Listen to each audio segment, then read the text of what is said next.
Yuba-Sutter.live's local government live streams are presented by Plumas Lake Self-Storage in Plumas Lake, where lifelong local residents are helping other residents keep things safe, providing indoor storage units, outdoor RV and vehicle parking, moving supplies, and Penske truck rentals. Details at plumaslakeselfstorage.com.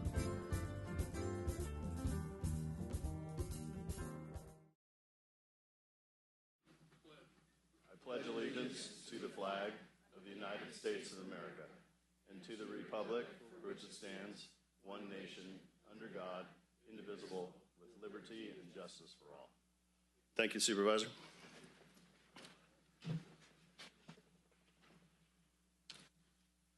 Okay. We have first any public comment. Do we have any public comment cards? Okay, there being no public comment cards, we begin the study session of the county's fiscal year 2024-25 budget. And do we go to a closed session now then, or immediately? No, it'll be after the After that, okay, I see what you have going on. Okay, so we begin now the study session. Thank you, Honorable Chair and Supervisors. Steve Smith, County Administrator. This is the fourth consecutive year the Board of Supervisors has held a budget workshop to receive an update on the progress of the annual budget preparation process.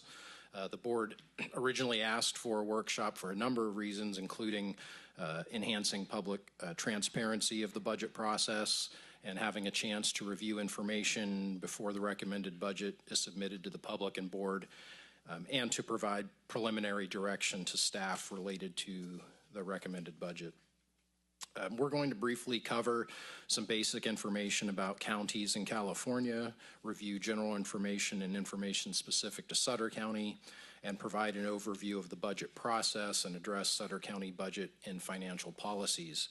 The county administrative staff will be presenting much of it, and I will cover a few slides here and then turn it over to them until towards the end for a few additional slides. So also Jamie Yang couldn't be with us tonight. Like the supervisor, she's also ill, but is with us in spirit. She helped us greatly with this presentation. So all right, we're on the second slide. Thank you. What is a county and why does it matter? So unlike cities, counties are political subdivisions of the state, which can be frustrating at times and maybe even surprising at times for residents to learn that, but we are very closely linked to the state. We administer federal and state mandated programs, which happens to be our largest funding source, primarily through Health and Human Services. We provide countywide services, and we also provide municipal type services in the unincorporated areas. State and county finances are inextricably tied together. One does not function without the other. Over the years, though, of course, financial autonomy of counties has been eroded, and multiple reassignments of state programs, including 1991 realignment of health, social services, and behavioral health programs, 2011 criminal justice realignment, and recent legislation involving conservatorships. Next slide, please. So I won't read all of these, but this is just who do we serve and the different services. These services are specific to counties, so they're not handled by special districts or cities. And you see a wide variety from health and human services type activities to elections to public safety, agriculture, the arts, and more. So. Also, we have some specific functions for the unincorporated areas only. Building inspection, emergency operations, we technically also help cover cities and can make declarations for cities. Fire services and emergency response, including live oak and land use and planning, et cetera. Also, we have a number of internal services specific, just supporting departments such as administration, auditor, controller, building maintenance, and more. So why does the relationship between the state and the county matter? Well, one, because we're tied financially at the hip, a lot of times our fortunes are also, our revenues are tied to theirs. The state claims they have a $37 billion deficit for fiscal year 24-25, but other offices such as the Legislative Analyst's Office think it could be up to double of that. So the state continually places programs with counties, like I mentioned with some of the realignments earlier, but also at times take a portion, say 50% of the funding that it took them to complete a task at the state level, they shift it to counties and keep the additional 50% savings for themselves. So it makes it very difficult for local regional jurisdictions to complete the tasks that the state has mandated. As mentioned, we have multiple examples, including over time releasing prison inmates to local communities, designating local jails as local prisons, which has resulted in great increases to costs in the jail. Over the past 11 years, the jail medical program budget has gone up by about 10 times.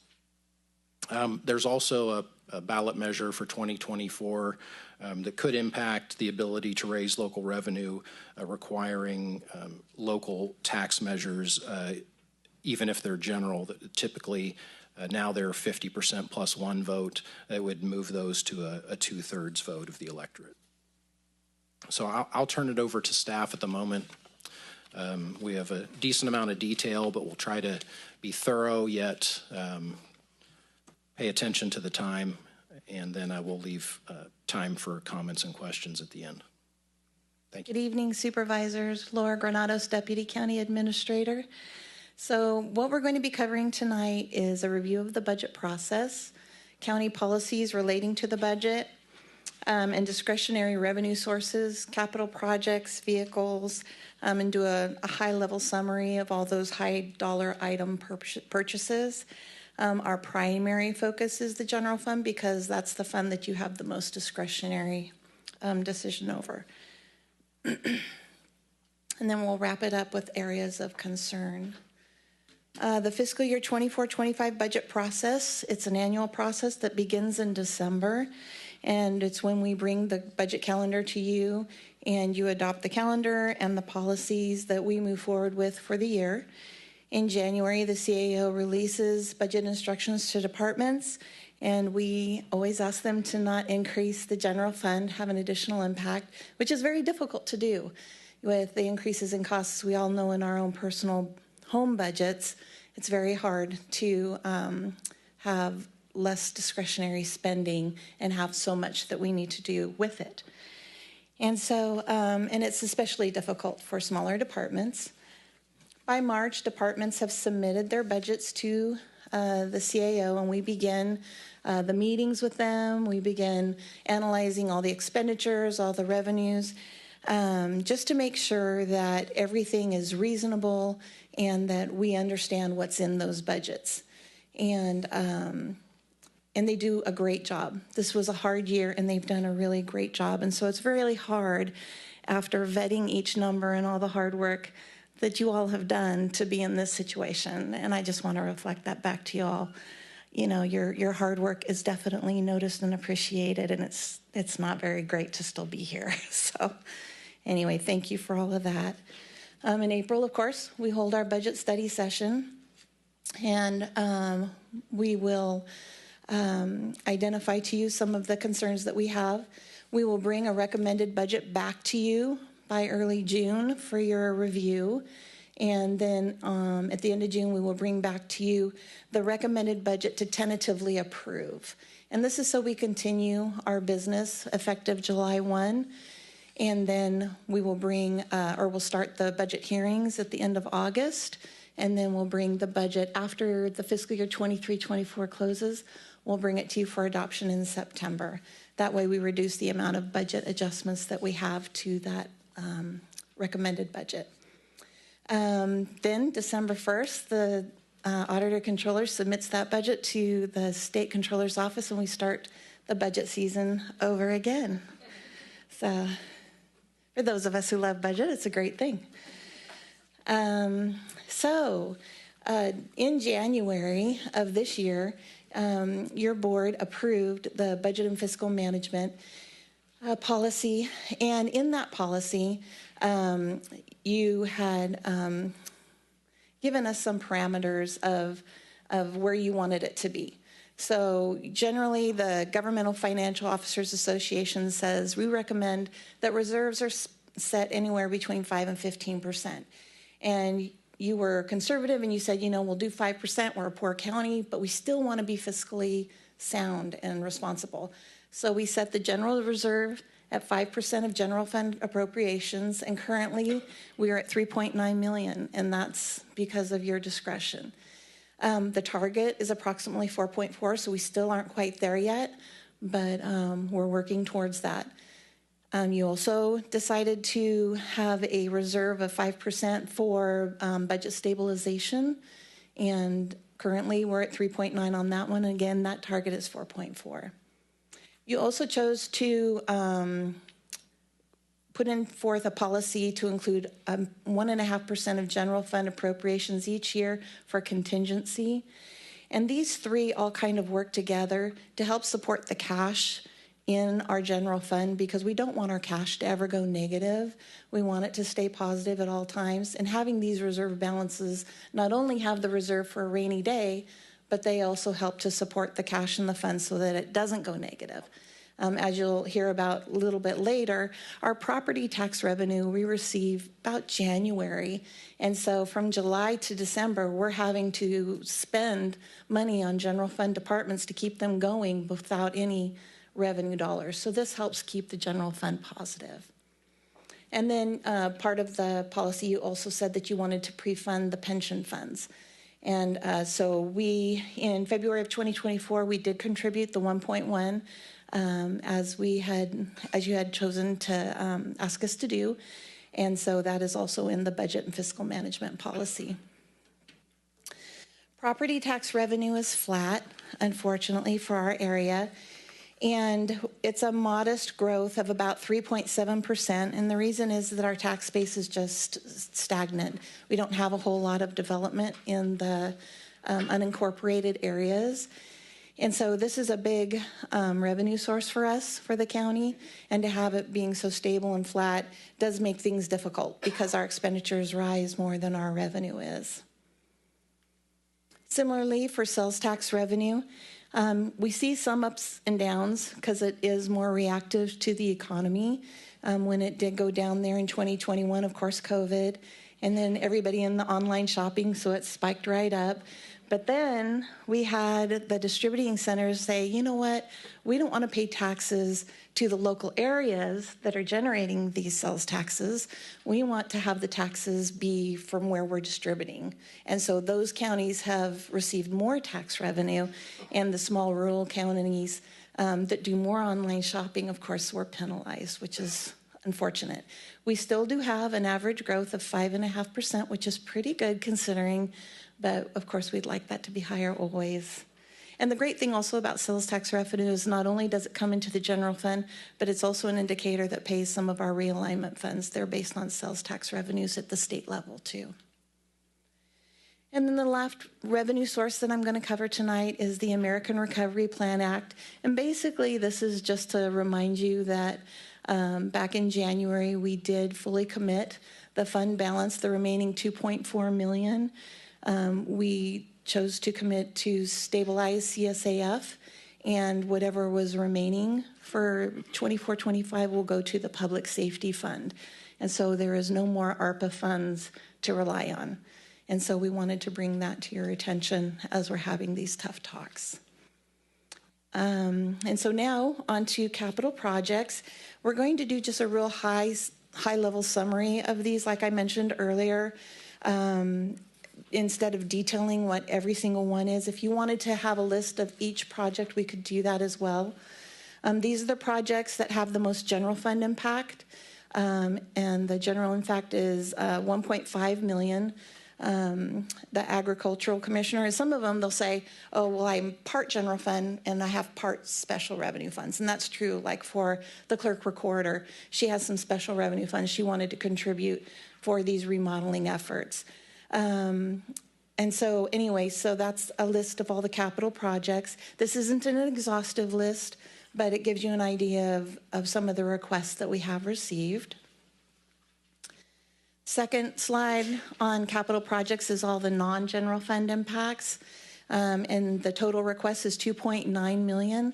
And these are all capital projects that are not going to hit the general fund.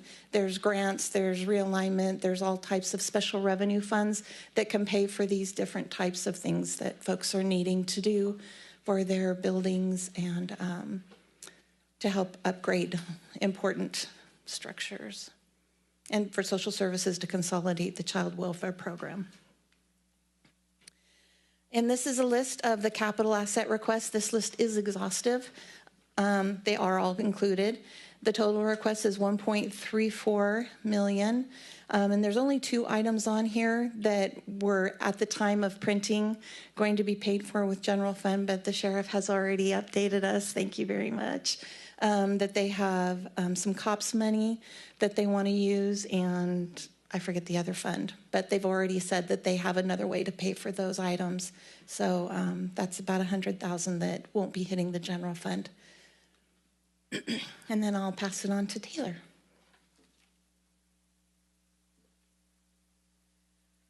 Good evening, supervisors. So I will continue with some of the areas that departments have requested to basically spend our revenue. Right now we have vehicle requests. So this year departments have put in a request for 14 vehicles at a total cost of $723,000, which is pretty reasonable given our needs. We're a county that is not living large here. We have a tight belt. The vehicles, of these 14 vehicles, 10 of them are replacements for vehicles we have. We have vehicles as old as 2004, multiple 2004 vehicles. We have a 2008 vehicle. We have vehicles with a ton of mileage, and they are expensive to maintain. We have 4 new vehicles I'll just call attention to. One is to move homeless services staff between service sites.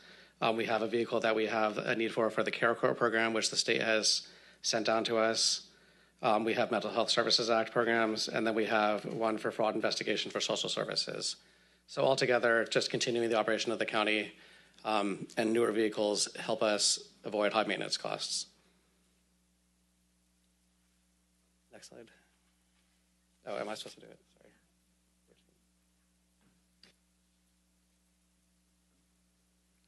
So next we have IT requests. I have 2 slides of this. One is general fund impacts and one is for non-general fund impacts. So of the general fund impacted IT requests, there's only 2 items totaling $56,000. One is for a GIS building footprint images, which is essentially an update to get 2025 images of the physical buildings in our county, which help a number of departments. And then also we have a request for the public defender to get a case management software. This is the same one the DA uses. As we talked about just this past Tuesday, you know, it's a very hard department to run. It's hard to attract people to work here. And having a modern case management system will allow them to do their job better with the limited resources they have. For non-general fund impact IT requests, this is a total of $2.3 million. I'm not going to go through the list. We have, just replacement items, basically. We have patrol vehicle computers. We have audio and video systems. We have Wi-Fi access points. This is just general IT that we need to support the county. So with that, I'm going to pivot away from our income and our areas that we might be spending the money, and I'll turn towards the areas that we have of concern. As Laura alluded to, we do have a budget gap that we are trying to address here, and these concerns make our life more difficult with respect to addressing that budget gap. The big categories here are that we are deficit spending, our salaries and benefits are becoming less valuable in the market as we compete for employees. We have spending in CSAF, we have increased public safety costs, homelessness costs, behavioral health, and then, as Steve alluded to earlier, we have state encroachment on local funding. And I'll touch on each of those briefly. So with deficit spending, that essentially means we're spending more each year than we're raising in that particular year. Generally, we're able to roll over a little bit of money from the previous year that we didn't spend, mostly because our departments are very good at not spending their maximum budget allocation, but that's not enough. And this example, this is just one of the many examples we have of spending in an area that is higher than our amount of revenue. So if you look on this chart here, the blue line is the net county cost for public safety. So this is the amount that we are contributing from the general fund beyond any sort of recovery they can get from other sources. And then the green line is our Prop 172 money, which is the money that the sales tax at the state level has to contribute to public safety. So as you can see, the green line on the bottom there, the money we're getting from the state and from sales tax, it's up a little bit, but it's basically flat. And our costs from the general fund in this area for public safety are going up every year. One item to call your attention to is that you'll notice that in 2019, it looks like we hit a plateau and then we go down, but that's misleading because in fact, in 2019, we contributed $6.2 million of our CARES funds to public safety. 2 years later, in 2022, we put $11.5 million of ARPA, and this year we're projecting to put just under $1 million of ARPA into public safety as well. So in fact, this blue line is in fact much steeper, and with the ARPA and the COVID money going away, that line is just going to keep impacting the general fund, whereas the green line, the Prop 172, is going to remain flat. So with salaries and benefits, as the board knows, and as the public is well aware, we've had to give raises over the years because we are unable to recruit employees. We are still underpaid compared to the market, and it makes it really hard for us to recruit people.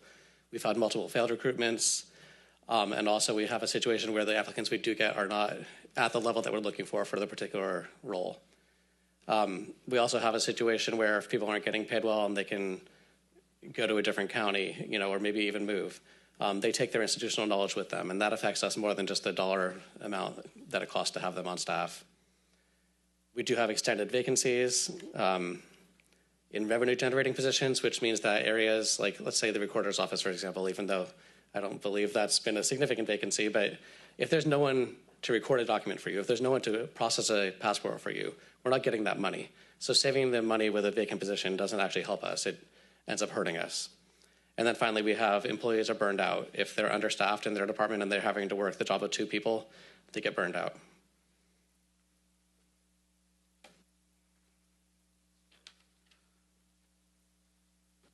So for CSAF, since 2020, following the board's priorities, we have spent a significant amount of discretionary or semi-discretionary funding sources to pay for CSAF beyond the amount that is being raised in that CSA, to a total of over $5 million. We spent over $1 million of general funds for CSAF. We've put about $360,000 of our CARES Act funds towards that. And then we've put an additional just over $2 million of our ARPA funds, which is 20% of the total ARPA funds. So this is following the board priority, but there is a concern that the county using these type of funds to support a CSA is not in line with the original formation of a CSA. A CSA is something that's created by state statute where a local area can create, it's kind of a pseudo special district where they don't have an independent board of directors. This board is their board, but it's intended to generate funds locally to pay for services locally. And as you can see, we're spending over $5 million in contradiction of that. Additionally, even of our Prop 172 funds that we're sending there, spending those in that area compromises the other services that Prop 172 could be spent on.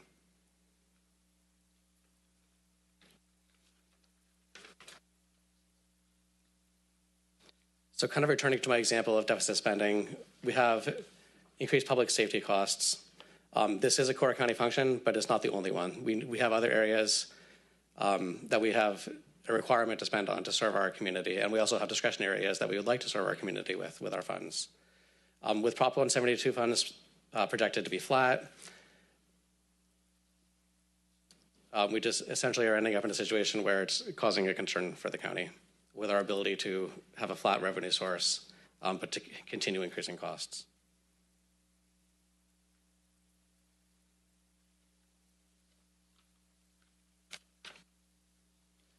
So I'll just briefly touch on homelessness. We've been over this before.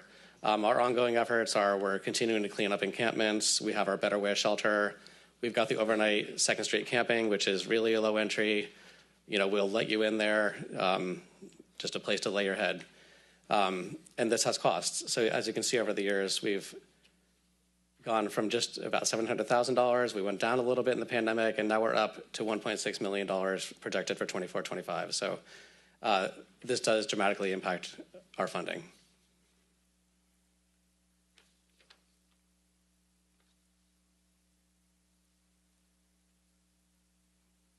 So this slide really does touch on what the state has been doing to us as a county that Steve alluded to in the beginning. The state is putting us in a situation where we have risk and uncertainty around programs that the state has mandated us to fund and to provide, but they're not necessarily giving us more revenues to do so. So CareCorps is coming out right now. There's no significant funding increase to pay for that, and already we're seeing here and around the state that this is going to be an expensive program to implement, in part because we're going to have people entering conservatorships that we're going to need to fund with our public guardian and other funding sources. We have Prop 1, which just passed a couple months ago, and this is completely restructuring the Mental Health Services Act into the Behavioral Health Services Act. The biggest thing is diverting some money that used to go to homeless services and other services of that, just mental health services generally, and trying to direct a lot of that towards housing, which as a statewide goal may be admirable, but in terms of our ability to serve our citizens here in this county, it can be a problem for us. And it's unknown at this point how much of an impact that is. And Sarah's, I don't know where she is, right there, addressing this on a daily basis. We also have CalAIM, another thorn in Sarah's side, changing the way we're getting paid from the state, which is just another thing that's going to end up costing us money, whether it's administrative or, Sarah could speak to it more. So the rest of them, I'll just kind of, you can read them. We have SB 43, I just wanted to call your attention to. We haven't brought that to the board in very much detail before. But one of the biggest things about SB 43, especially as it goes in coordination with Prop 1 and also with the CareCorps, kind of the governor's statewide change to mental health serving in the country, or in the state, is that it changes the definition of what it means to be gravely disabled. And being gravely disabled means that a court can place you into conservatorship. So if we have an easier standard to be considered gravely disabled, that could be a lot more people under conservatorships. And conservatorships can be very, very expensive. And for many people who enter them, it's kind of a one-way in and there's really no way out, especially depending on certain types of mental health disorders or, let's say, alcoholism, where you might not be able to cure that. There's no pill you can take.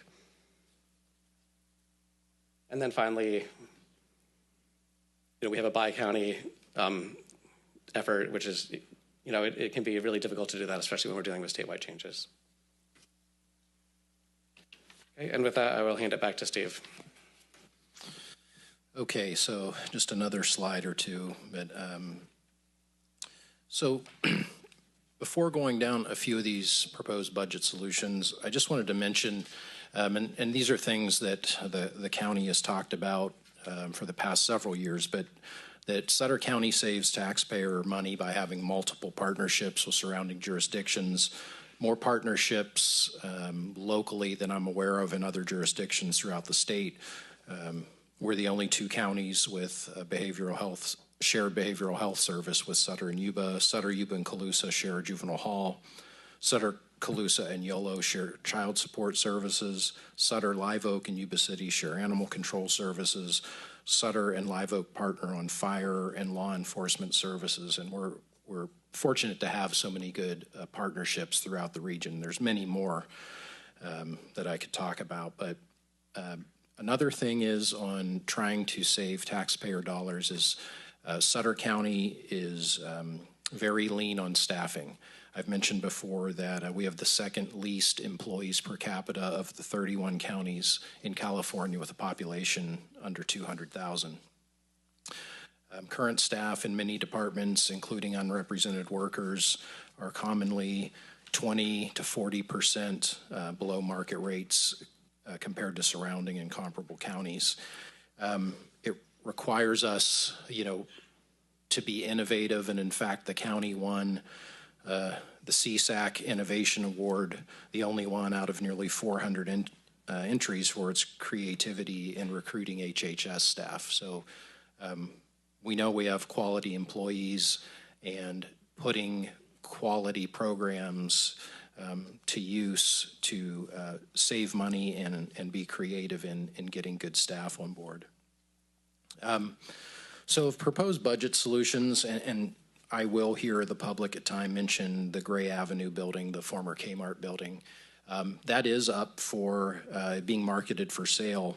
And when that sells, that money is one-time money that would be used for other facility needs that we have, and those needs are great. And that's why we purchased that property in the first place. Most know that with the great inflation through the COVID pandemic, it made that overall project infeasible, but we still have other needs to address. Reducing services in the Walton annexation area, so the sheriff patrols areas of the city. Yuba City continues to explore a possible 1% sales tax measure for the city for November.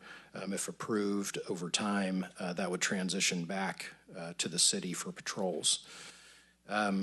We've looked at a hard hiring freeze on nearly all vacant general fund positions. You can't do all of them because there are certain mandated services that we have to meet. We do some small things like deferring vehicle replacements, eliminating certain capital projects, but what it comes down to eventually is a possible reduction in services.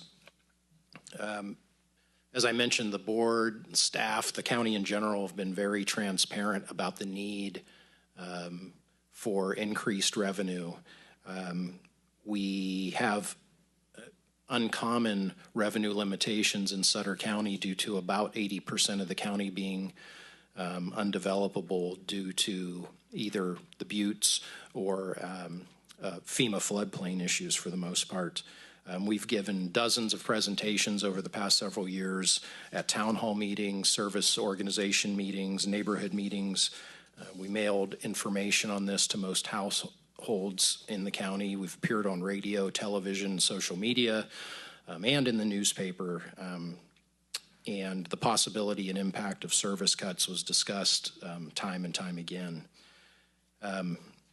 At this moment, departments are currently very closely reviewing their budget requests and examining their budget projections for this current fiscal year to ensure we can maximize roll forward savings.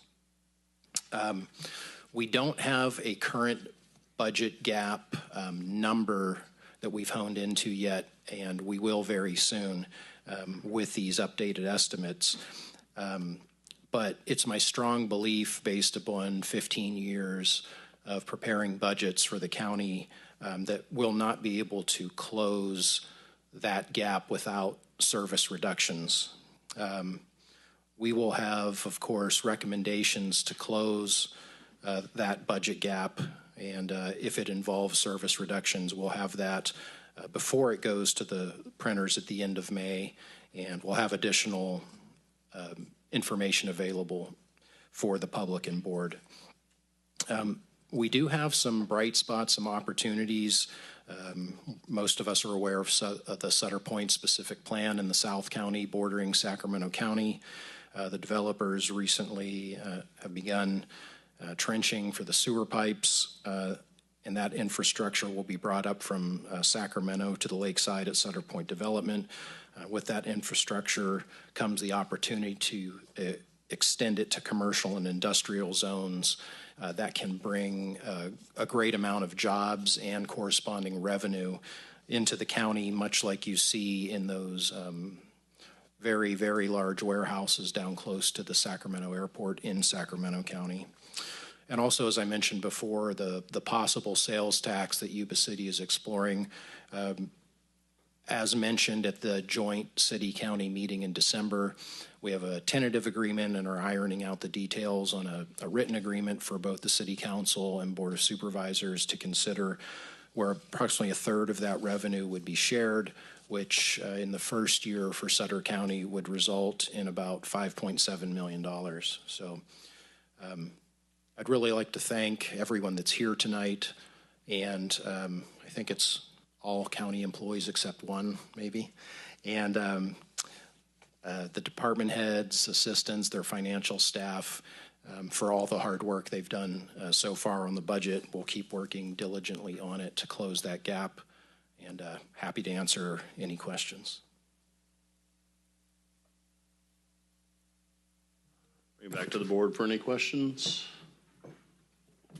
Not a question, just a comment. I just want to thank you for the presentation. As Laura mentioned earlier, that your hard work is noted and appreciated, and that goes to all departments and all employees of Sutter County. We really appreciate all that you do, and we're thankful for your service and dedication to the county. I guess for the department heads, this isn't your first rodeo, so tighten your belts or get ready to tighten your belts, probably really tight, and hold on. That no one says it's supposed to be easy or it's going to be easy, but we'll make it through it together, and hopefully don't endure too much pain going through it. But thank you. Thank you, Supervisor Baines. Supervisor Ziegmeyer. My point's exactly. Looks like we have all the departments here, all the department heads here tonight. All right, well, it looks like it for the most part. Well, thank you for coming out and missing the NFL draft tonight.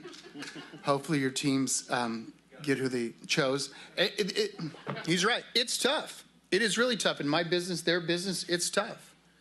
And it all starts out with a lot of our state-mandated issues. If the state says, hey, we're going to mandate you do this, and we're going to fund it, but we're not going to guarantee the 100% funding of it. But you're going to do that.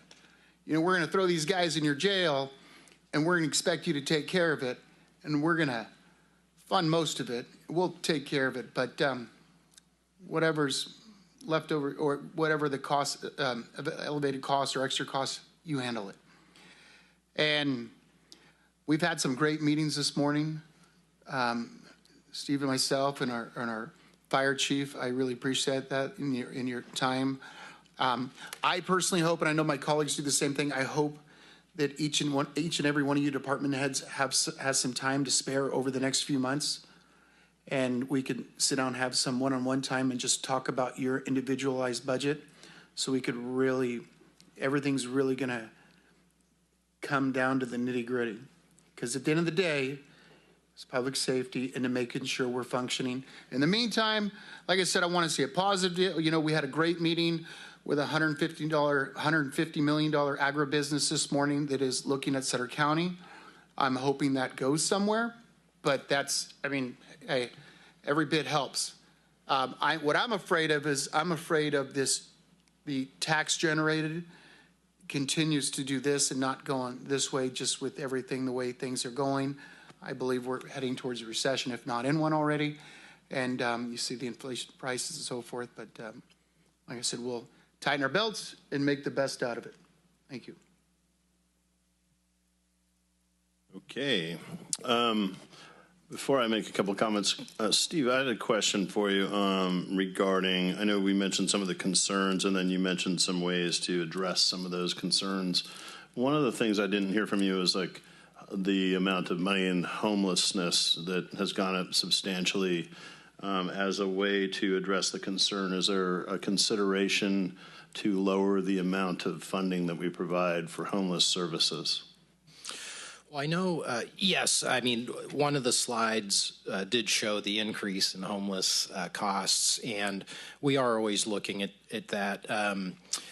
I think at the same time, I know Yuba City is working more and more closely with some of the local nonprofits and planning some additional services. So it is something we're looking at, that how that transition goes and to what level of service can we afford. But I think we're going to look at at all aspects of non-mandated services and aggressively pursue, as we always have, grant funding for those services. I should have mentioned, too, that over the past several years, the county's applied for about $80 million in grant funding and received about $70 million in grant funding. So just so the public is aware how aggressively we pursue grants, we also have brought on a grant writing consulting firm that we've been using, and I had a meeting Friday with them, a bit over an hour, talking about multiple opportunities that can offset costs of projects, anything from dealing with heat and in buildings to roads and rezoning issues. So we are aggressively looking at all different types of funding for a variety of programs.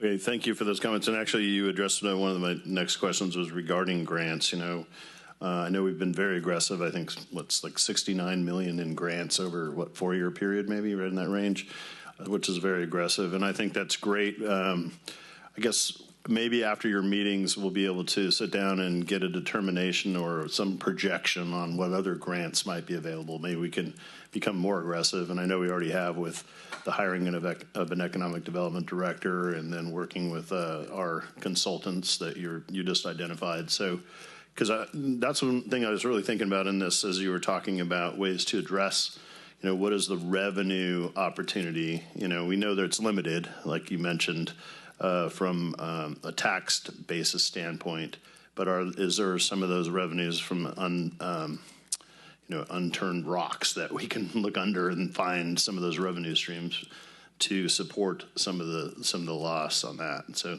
that I'm glad that's being addressed as well. And then just when you identified the overall concerns, were there any other suggestions besides, there were like 7 main suggestions that you kind of made to address the concerns? And I'm well aware there's not like a magic button we can press, otherwise we all would, and resolve the system. But was there anything else that you wanted to mention or not?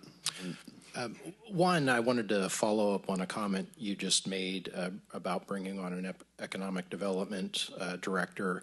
I wanted to mention Scott Powell, who is new to the county and has just been with us for a few months, but he really took on the what they used to call earmarks. I forget the name of them now.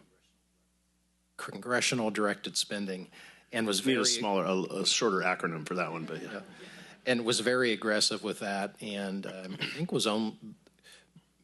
happened to arrange a meeting with our Congressman LaMalfa, where I think we were the only jurisdiction that actually got in face to face with him when you gentlemen went to cap, and there's multiple millions of dollars in opportunities there that we're currently aggressively, even tonight and tomorrow, working on for projects for the county. Beyond that, revenue is always, in my mind, the better solution than cuts, and we know how thinly staffed we are, and I don't think solutions that we looked at in the past, and I was here during the recession, towards the end of it in 2009 when I started with the county, but we, being government, tend to lag the economy, right? Because the recession is felt by everyday businesses maybe 2007, 2008, 2009, and then we feel it 2010, 2011. But at that time, we had done furloughs and some different things, and I don't think it was effective, and I don't think that's somewhere where we would want to look, especially with staff being, under market for the most part, not all staff, but I think working closely with our department heads, who they are all the subject matter experts in their field, and they know their budgets even better than we do, even though we spend a lot of time on them. They know what areas that they have savings in that we can look at, and that's what we're looking at now, is that, and then utilizing some special revenue funds And then overall, we're going to talk strategies over the next several weeks on that gap and continue to be aggressive pursuing revenue opportunities throughout the county, including, as I mentioned, Sutter Point, and looking at one of the grant opportunities I mentioned would provide maybe $500,000 to $600,000 that would cover the environmental studies needed for rezoning some of the areas to commercial that are closer to the infrastructure, where we could get those rolling sooner than later. So we're trying to continue to be aggressive on all possible revenue fronts, and we're always open to ideas and doing things new ways. And in fact, I just had a conversation the other day with Neil Hay, our Director of Development Services, on,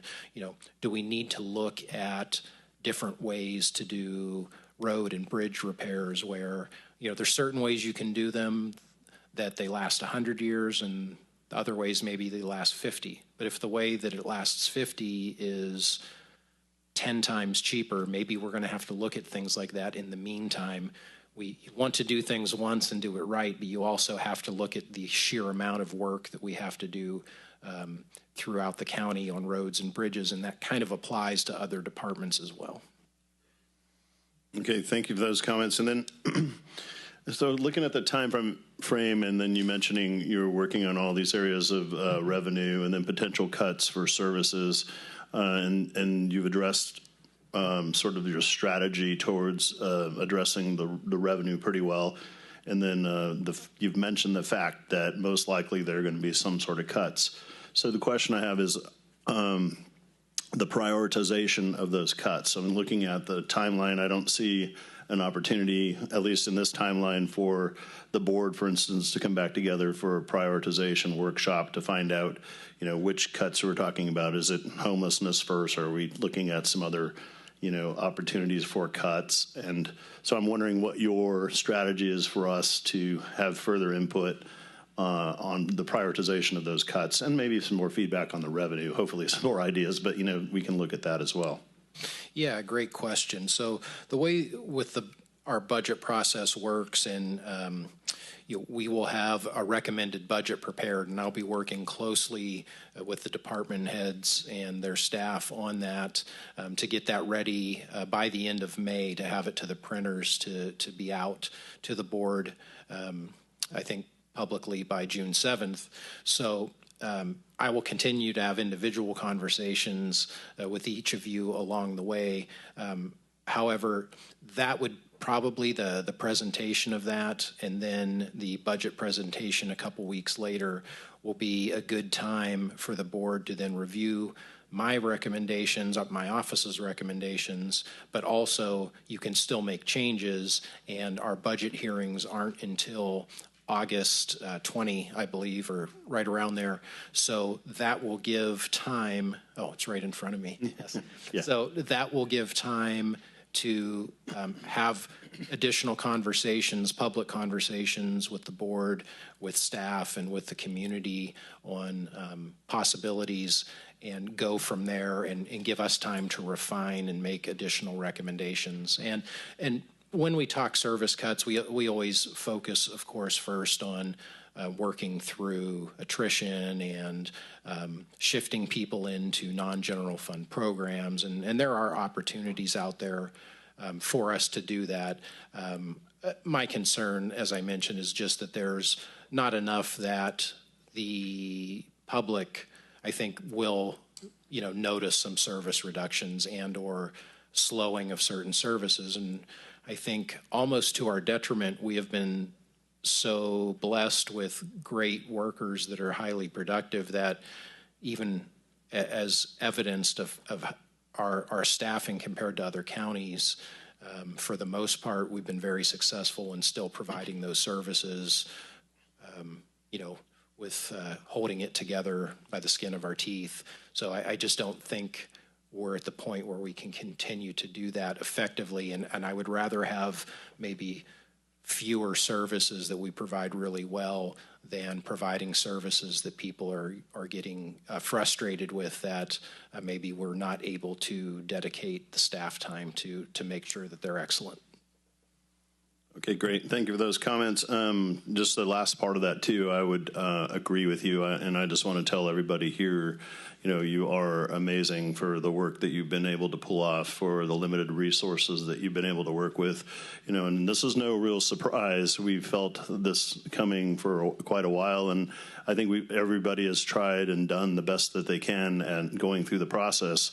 But I will tell you, it's time when the going gets tough, the tough get going, and this is you, this is us, right? This is Sutter County. So Sutter's strong. We're here to support you as employees. We're here to support you as your staff. We're here mainly to support our constituents in Sutter County, and we're going to do what we can to help sharpen the pencils, help create more revenue, come up with ideas to generate, to support the staff in the whole budget process. So, we don't want to, this is not a time for panic, but this is a time where we all have to come up with our best ideas and put those ideas forward. So I guess I'm really encouraging you, and I know most of you personally, and you're not shy. So, go ahead and put the ideas forward, and let's see what we can come up with, and let's show the world, let's show the other 57 counties that Sutter County is strong, and we'll come out of this strong as well. So thanks again for the presentation. Are there any further comments from the Board of Supervisors at this point? Okay. Then at this point, any other comments from staff? Okay. Then we're going to go ahead and close the budget workshop, and everybody have a great evening. Thank you. We have a closed session.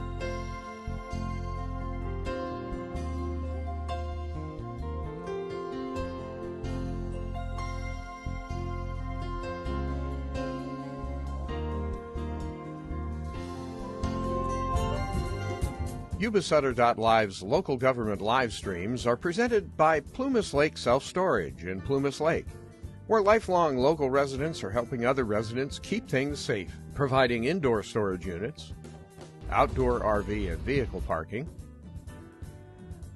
moving supplies, and Penske truck rentals. Details at plumaslakeselfstorage.com.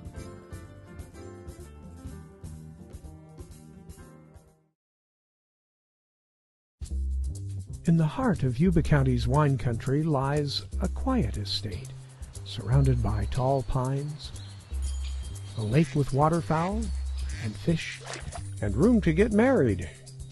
Share your vows with your family and friends in a special place, in a memorable way. It turned out to be everything I thought it would be and more. Frenchtown Inn, just 38 minutes from Marysville, a world away from the usual. Hi, I'm Neil Goforth of Comfort Keepers of Yuba, Sutter, and Nevada counties. Caring for elders or even yourself has challenges. Comfort Keepers of Yuba, Sutter, and Nevada counties can help you address today's issues and plan for tomorrow with in-home and specialized care for you or your family members.